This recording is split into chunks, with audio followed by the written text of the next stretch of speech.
আমাদের বৈঠক হলো, তাতে আমরা খুবই হতাশ এবং আমাদের মনে হয়েছে স্বাস্থ্য ভবন খুব অসহায়।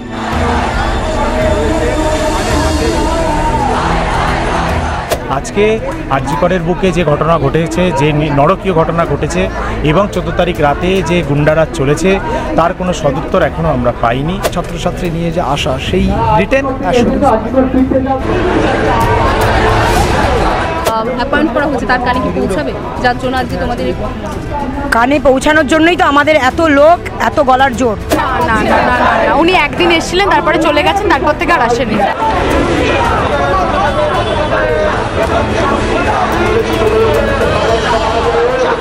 একদিকে কাদম্বিনীর ন্যায় বিচারের যেমন দাবি রয়েছে, তার পাশাপাশি বর্তমান অধ্যক্ষকে পাশে পাচ্ছে না আরজি করের পড়ুয়ারা, এমন অভিযোগ কিন্তু তারা বারংবারই তুলেছিলেন। এবং এই পরিস্থিতিতে তারা কিন্তু দেখা যায় স্বাস্থ্য ভবন ঘেরাও একটি কর্মসূচির ডাক দেয়, যে কর্মসূচি মূলত সিজিও কমপ্লেক্স থেকে স্বাস্থ্য ভবন পর্যন্ত এসে পৌঁছায়। এবং সেক্ষেত্রে শুধুমাত্র যারা আরজি করের পড়ুয়া রয়েছে তারা কিন্তু সেই কর্মসূচিতে যোগদান করেনি, তার পাশাপাশি অন্যান্য স্বাস্থ্য কেন্দ্র থেকেও কিন্তু ছাত্রছাত্রী পড়ুয়ারা যোগদান করেন।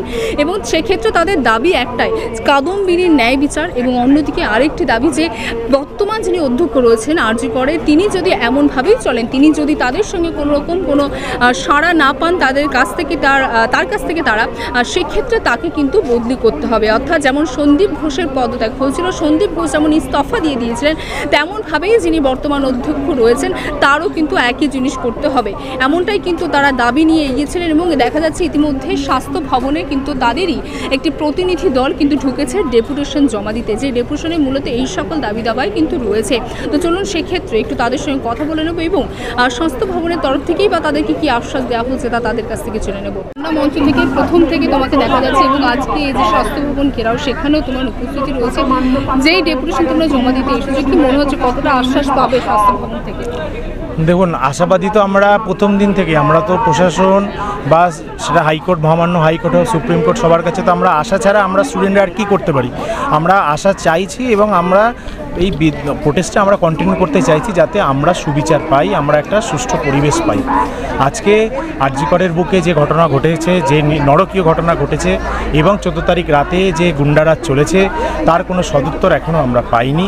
এবং আরজি কর মেডিকেল কলেজে নতুন অধ্যক্ষ অ্যাপয়েন্টেড হওয়ার পরেও এখনও পর্যন্ত সেই অধ্যক্ষ আরজি করে নিয়মিত যাচ্ছেন না, তাকে খুঁজে পাওয়া যাচ্ছে না। আজকে স্টুডেন্টসরা অভিভাবকহীন, এই দাবিগুলোই আজকে স্বাস্থ্য ভবনে তোলা হয়েছে, যে সেই প্রিন্সিপাল যদি দায়িত্ব নিতে অপারগ হন, তাহলে নতুন প্রিন্সিপাল অ্যাপয়েন্ট করা হোক।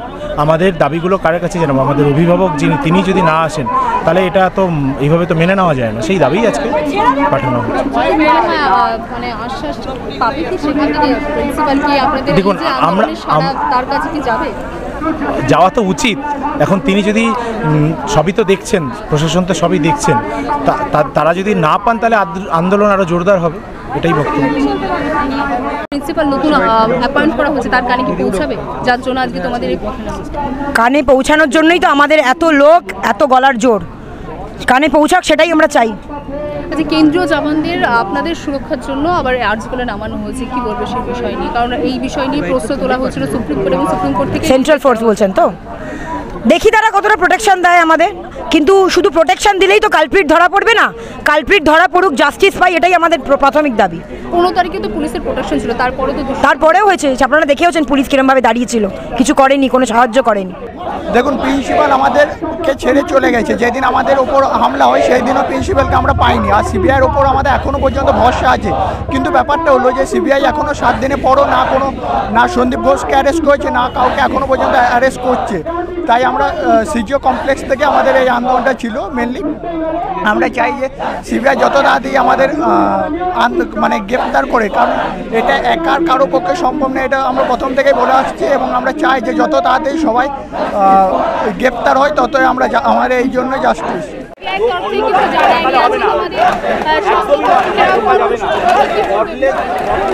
আজকে 13 দিন হয়ে গেল, এখনো কোনো সঠিক ওয়েতে ইনভেস্টিগেশনের কোনো রায় আমরা পাচ্ছি না।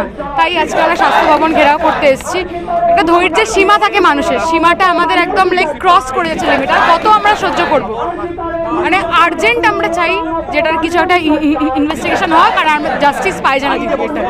এখন যিনি প্রিন্সিপাল রয়েছেন তার কাছ থেকে আপনারা কোনো না না না না না না, উনি একদিন এসেছিলেন, তারপরে চলে গেছেন, তারপর থেকে আর আসেনি। উনি আসছেনই না কলেজে। আমরা কার কাছে হেল্পটা চাইবো? উনি আসছেন না, নাকি উনি ডিমান্ডটা ফুলফিল করছেন? উনি কিছুই করছেন না। যে আমরা মানে জাস্টিস চাইছি, উই ওয়ান্ট জাস্টিস। আমরা সমস্ত রকম যারা দোষী তারা যেন সামনে আসে এবং আমরা তাদের দোষীদের দৃষ্টান্তমূলক শাস্তি হোক, এটাই আমরা চাইছি। আমরা আমাদের যে এই পথে নামা, আমার মনে হয় না এটা বিফলে যাবে। আমি আশাবাদী, মানে আমরা বিচার পাবো এই আশাতেই আমরা এসেছি। এইটাই বলবো যে আমরা আশা পাবো, এটা যেন হয়, সব বাংলা সবাই যেন দেখে এবং সবাই যেন রাস্তায় নেমে প্রতিবাদ করে, এটা যেন আমরা পাই, সেটার জন্যই আমরা এসেছি। এটাই আশাবাদী আমরা, যেন সবাই আমাদের পাশে থাকবে, এটাই আমরা আশাবাদী।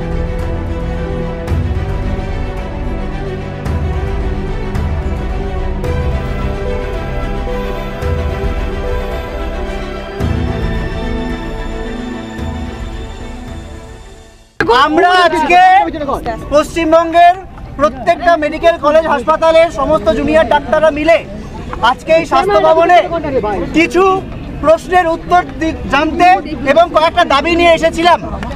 সেখানে আমাদের সমস্ত কলেজের মোট 40 জন প্রতিনিধি দলের সাথে, প্রত্যেকটি প্রতিনিধি দলের সাথে ভেতরে ডিএমই, ডিএইচএস, হেলথ সেক্রেটারি এবং প্রিন্সিপাল সেক্রেটারি অফ হেলথ সবাই একসাথে দেখা করেন। আমরা এখানে এসেছিলাম নির্দিষ্ট কিছু দাবি নিয়ে। আমরা কোনো জাস্টিসের প্রশ্নে স্বাস্থ্য ভবনের কাছে আসিনি, কেননা আমরা জানি যে জাস্টিসের যে প্রশ্নটি সেটি অলরেডি কোর্টের তত্ত্বাবধানে রয়েছে, সিবিআই কাজ চলছে।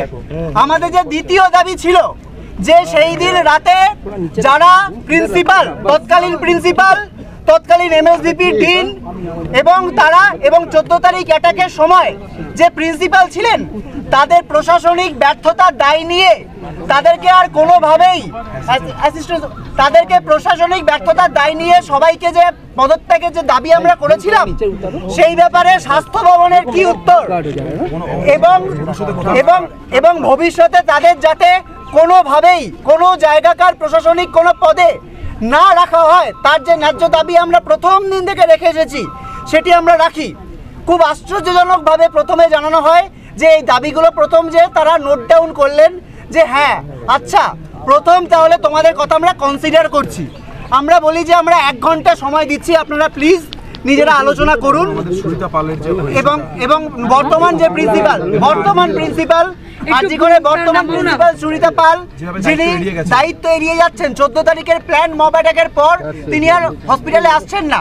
আমাদের অভিভাবক যিনি আসছেন না, অথচ আমাদের জুনিয়র ডাক্তাররা বলছেন যে তোমরা তো সেফ, তোমরা এসো। এই গোটাটার উত্তর চেয়ে আমরা এসেছিলাম, কিন্তু যা ওই গোটা বৈঠকে যেটুকু থেকে আমাদের যে মনে হয়েছে যে স্বাস্থ্য ভবন অযথা প্রশাসনিক জটিলতার দোহাই দেখিয়ে ব্যাপারটিকে দীর্ঘায়িত করতে চাইছেন এবং আমাদের এটা স্পষ্টতই মনে হয়েছে কোনো একটা চাপের কাছে স্বাস্থ্য ভবনে অসহায়, যে আমাদের এই সামান্য দাবিটুকু আমরা জাস্টিস চাইতে আজকে স্বাস্থ্য ভবনে আসিনি।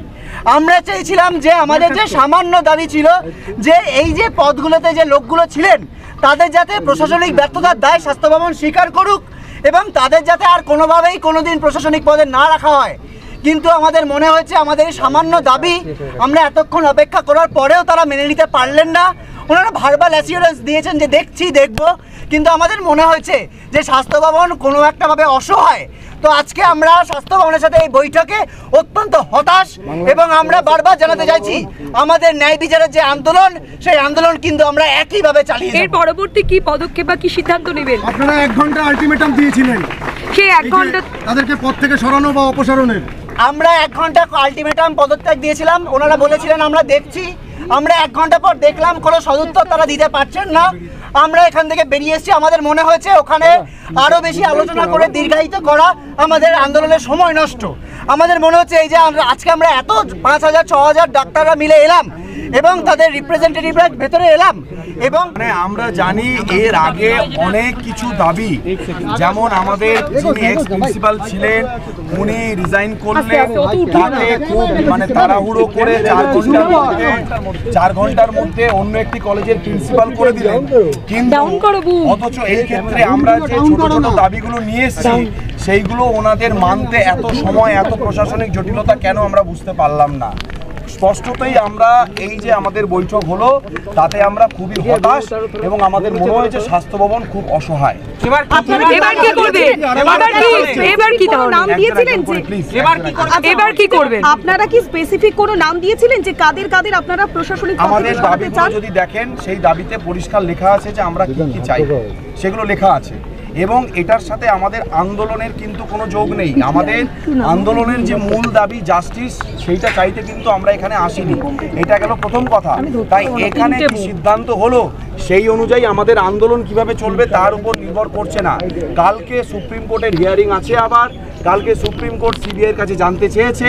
কালকে আমরা দেখব কি হচ্ছে, সিবিআই কি উত্তর দিচ্ছে। বলেছি সেই বিষয়ে উনি কিছুই বলতে পারলেন না, নিরুত্তর থাকলেন, একদম বললেন যে দেখছি দেখব। এগুলো তো আমরা ডে 1 থেকে শুনে আসছি। তারপরেও যে কেন এত মানে কি বলবো, এগুলোতে আমরা মানে আমরা কিছু উত্তর পাইনি বেসিক্যালি। তাহলে এখন কি করবে? কর্তৃপক্ষ কি কোনো বিকল্প প্রস্তাব না, কোনো বিকল্প প্রস্তাব কিছু কি বলেছেন? না, কোনো বিকল্প বলেছেন অনেকদিন আগে থেকে আপনারা এই দাবিগুলোর কথা বলেছেন, কিন্তু আজকে স্বাস্থ্য ভবন বলছে আজ ওনারা জানতে পারলেন। তাহলে কোথায় মিসিং লিংকটা কেন? সেটাই তো জানতে চাইছি। আমরাও তো অবাক। আমরা এতদিন ধরে এত কিছু রিকোয়েস্ট করার পর আজকে 5000-এর উপর মানুষ নয়, বেশিরভাগই ডাক্তার আছেন, কিছু সাধারণ মানুষও আছেন, তারা যে এই 3 কিলোমিটার 3.5 কিলোমিটার হেঁটে হেঁটে এখানে এলাম, তাহলে আমাদের কি হলো?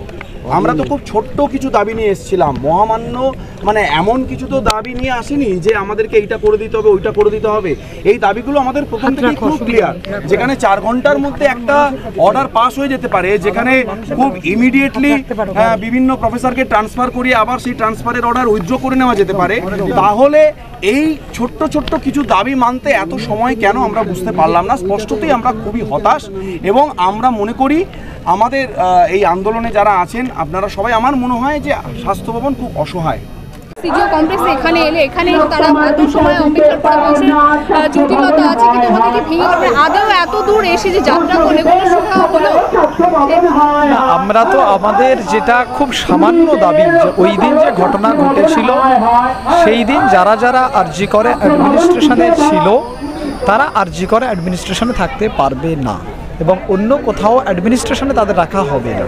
খুব সামান্য দাবি ছিল এবং যিনি কারেন্ট প্রিন্সিপাল 14ই আগস্ট ঘটনার পরে তার সাথেও রেসপন্স খুবই আমরা মানে কি বলবো আনসেফ বা ইনসিকিউর ছিলাম, সেজন্য তারও আমরা রিভোকেশন চেয়েছিলাম অর্ডারের। খুব সামান্য দাবি ছিল, কিন্তু দীর্ঘ সময় আলোচনা করার পর যেটা দেখলাম যে কোনো একটা প্রশাসনিক জটিলতা যার জন্য ওনারা এটা আমাদের দাবিটা মানছেন না, তার জন্য আমরা এখানে তো দীর্ঘায়িত করে এনেই আমরা যাচ্ছি ফিরে, কিন্তু আমাদের প্রোটেস্ট কন্টিনিউ চলবে। না, এখনো পর্যন্ত যে দাবি নিয়ে তোমরা এসেছিলে সেই দাবি রেখেই তো তোমরা প্রোটেস্ট চালাচ্ছ। আমাদের যে দাবি জাস্টিস এবং দ্বিতীয় দাবি এটা ছিল যে অ্যাডমিনিস্ট্রেশনে যারা ওই দিন ঘটনার দিনে ছিল তাদেরকে আরজি করে না রাখা এবং অন্য কোনো জায়গায় প্রশাসনিক পদে না দেবে। এই আশ্বাস তো সবসময় দেওয়া হয় যে ভারবালি আমরা এটা দেখছি বা দেখবো যতটা করা যায়, কিন্তু এত হিউজ সংখ্যক ছাত্রছাত্রী নিয়ে যে আসা সেই রিটেন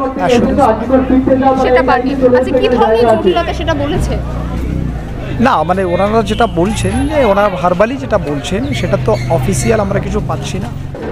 হাতে ঠিক 1 ঘন্টা সময় দেওয়া হয়েছিল।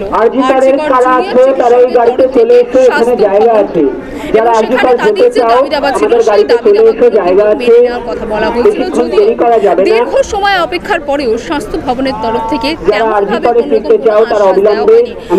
বলা হয়েছে কিছু জটিলতা রয়েছে, সেই জটিলতা না কাটিয়ে ওঠা অবধি কোনো রকম কোনো পদক্ষেপ নেওয়া যাবে না। এবং ইতিমধ্যে তারা এখন কিন্তু সেই স্বাস্থ্য ভবন থেকে আবার ফিরে যাচ্ছে তাদের আর্জি করে। তবে এই জটিলতা কবে কাটিয়ে উঠবে তাদের যেমন সেদিকে নজর থাকবে, তার পাশাপাশি নজর থাকবে আমাদেরও। ক্যামেরায় রিতমের সঙ্গে নীলম দাস রিপোর্টিং, বাংলাহান্ট, কলকাতা।